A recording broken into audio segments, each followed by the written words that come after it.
Hey guys, it's Mrs. Yeagle, and do not make fun of my hair. I was awake all last night with Sunny. She's not feeling well, so this is it. It's as good as it gets. I would like to read to you the end of chapter 7 from Harry Potter and the Prisoner of Azkaban, and then there will be a follow-up video for chapter 8, because honestly, I don't remember where everybody is. So, this is chapter 7. I'm starting on page 130 at the page break. Professor Lupin wasn't there when they arrived at his first Defense Against the Dark Arts lesson. They all sat down, took out their books, quills, and parchment, and were talking when he finally entered the room. Lupin smiled vaguely and placed his tatty old briefcase on the teacher's desk. He was as shabby as ever, but looked healthier than he had on the train, as though he'd had a few square meals.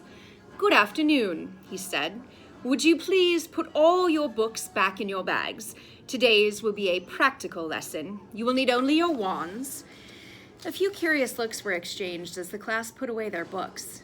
They had never had a practical defense against the dark arts before, unless you counted the memorable class last year when their old teacher had brought a cage full of pixies to class and set them loose.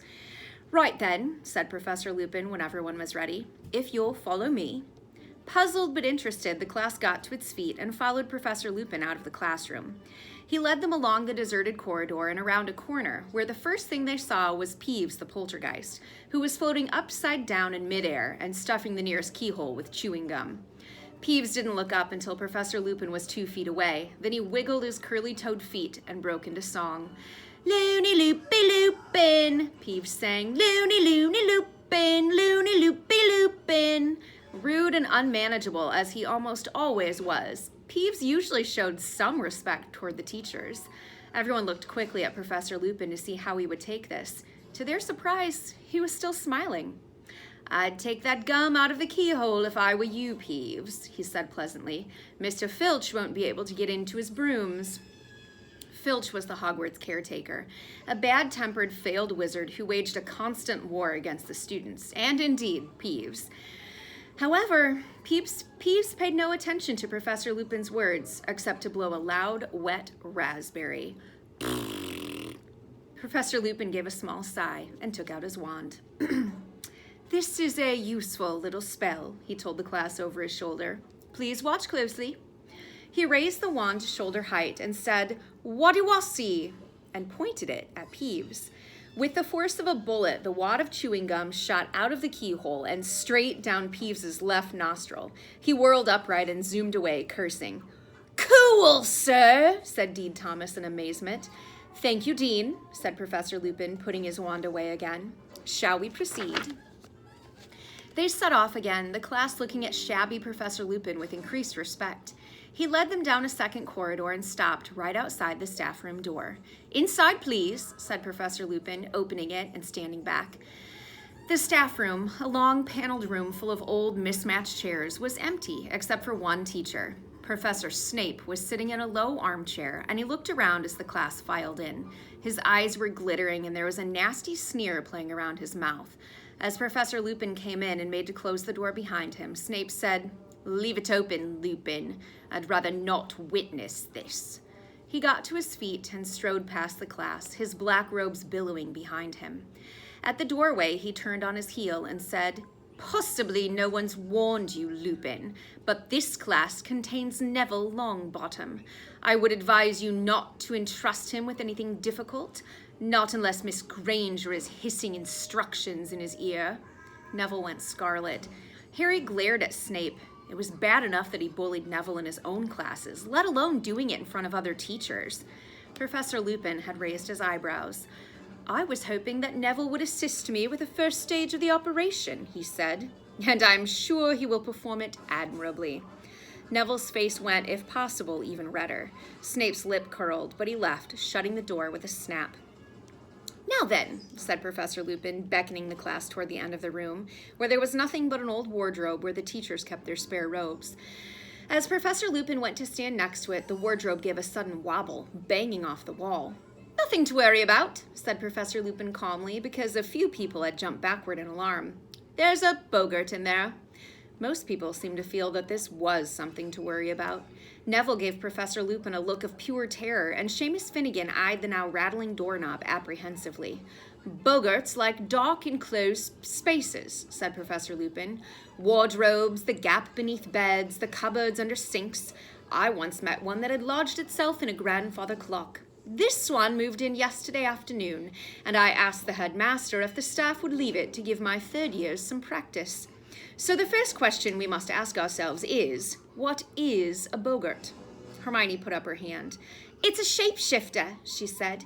It can take the shape of whatever it thinks will frighten us most.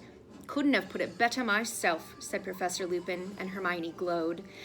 So, the boggart sitting in the darkness within has not yet assumed a form. He does not yet know what will frighten the person on the other side of the door. Nobody knows what a boggart looks like when he's alone, but when I let him out, he will immediately become whatever each of us fears most. This means, said Professor Lupin, choosing to ignore Neville's small sputter of terror, that we have a huge advantage over the boggart before we begin. Have you spotted it, Harry? Trying to answer a question with Hermione next to him, bobbing up and down on the balls of her feet with her hand in the air, was very off-putting, but Harry had to go. Because there are so many of us, it won't know what shape it should be? Precisely, said Professor Lupin, and Hermione put her hand down, looking a little disappointed. It's always best to have company when you're dealing with a boggart. He becomes confused. Which should he become, a headless corpse or a flesh-eating slug?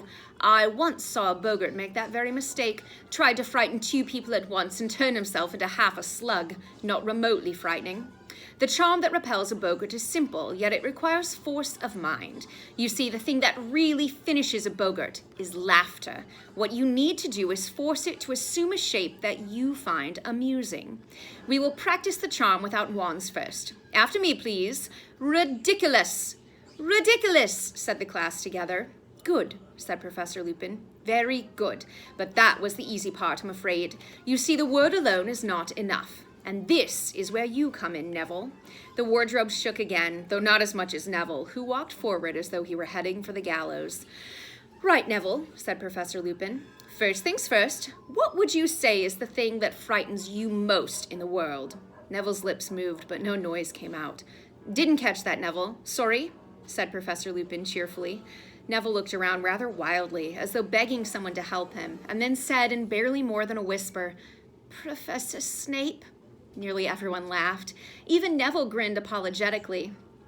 Professor Lupin, however, looked thoughtful. Professor Snape. Neville, I believe you live with your grandmother. Yes, said Neville nervously. But I don't want the boggart to turn into her either. No, you misunderstand me, said Professor Lupin, now smiling. I wonder, could you tell us what sort of clothes your grandmother usually wears?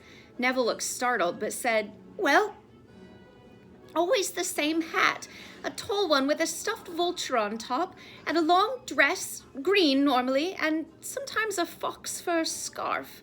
And a handbag, prompted Professor Lupin. A big red one, said Neville. Right then, said Professor Lupin. Can you picture those clothes very clearly, Neville? Can you see them in your mind's eye? Yes, said Neville uncertainly, plainly wondering what was coming next. When the boggart bursts out of this wardrobe, Neville, and sees you, it will assume the form of Professor Snape, said Lupin, and you will raise your wand thus and cry, Ridiculous! And concentrate hard on your grandmother's clothes. If all goes well, Professor Boggart Snape will be forced into that vulture-topped hat and that green dress with that big red handbag. There was a great shout of laughter. The wardrobe wobbled more violently. If Neville is successful, the boggart is likely to shift his attention to each of us in turn, said Professor Lupin. I would like all of you to take a moment now to think of the thing that scares you most, and imagine how you might force it to look comical. The room went quiet. Harry thought, what scared him most in the world? His first thought was Lord Voldemort. A Voldemort returned to full strength. But before he'd even started to plan a possible counterattack on a boggart Voldemort, a horrible image came floating to the surface of his mind.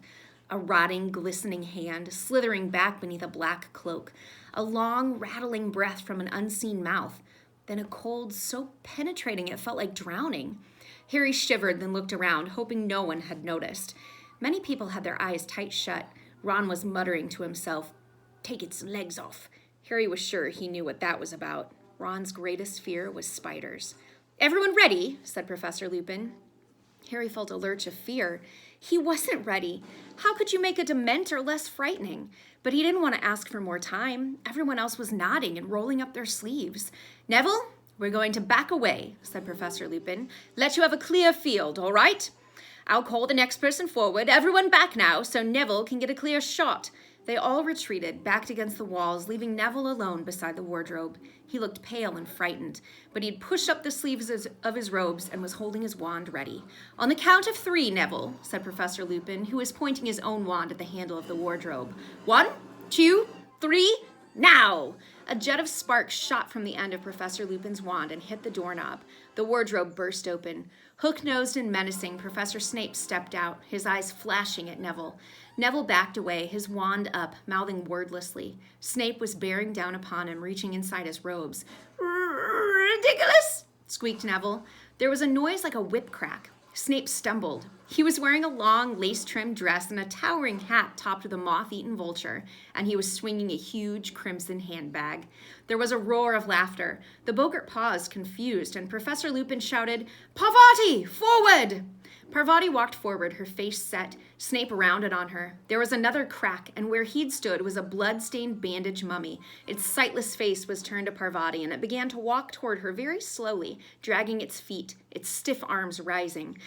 "Ridiculous!" cried Parvati. A bandage unraveled at the mummy's feet. It became entangled, fell face forward, and its head rolled off.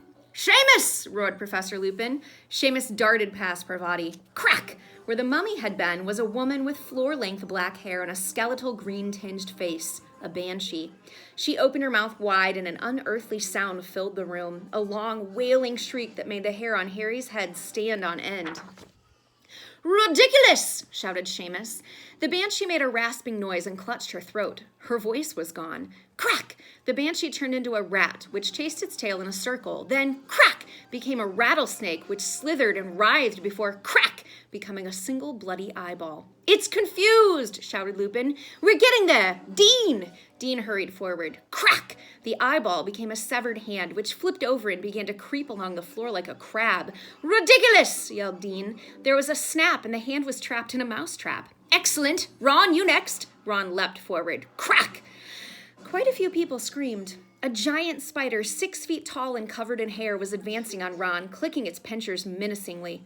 For a moment, Harry thought Ron had frozen. Then, "Ridiculous!" bellowed Ron, and the spider's legs vanished. It rolled over and over. Lavender Brown squealed and ran out of its way. And it came to a halt at Harry's feet. He raised his wand, ready, but "Here!" shouted Professor Lupin, suddenly hurrying forward. Crack! The legless spider had vanished.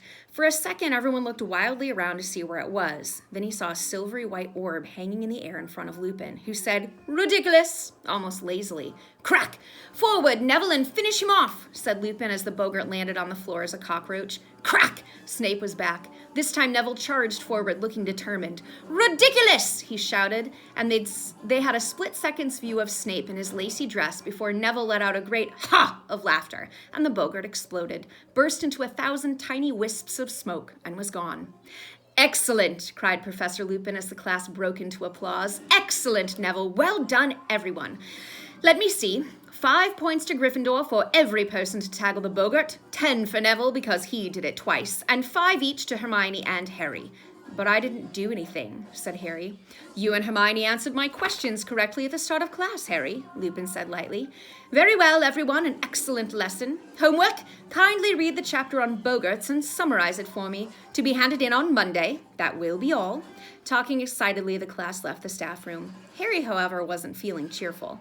Professor Lupin had deliberately stopped him from tackling the boggart. Why? Was it because he'd seen Harry collapse on the train and thought he wasn't up to much? Had he thought Harry would pass out again? But no one seemed to have noticed anything. "Do you see me take that banshee?" shouted Seamus. "And the hand," said Dean, waving his own around. "And Snape and that hat. And my mummy." I wonder why Professor Lupin's frightened of crystal balls, said Lavender thoughtfully. That was the best defense against the dark arts lesson we've ever had, wasn't it? Said Ron excitedly as they made their way back to the classroom to get their bags. He seems like a very good teacher, said Hermione approvingly, but I wish I could have had a turn with a boggart. What would it have been for you? Said Ron, sniggering. A piece of homework that only got a 9 out of 10.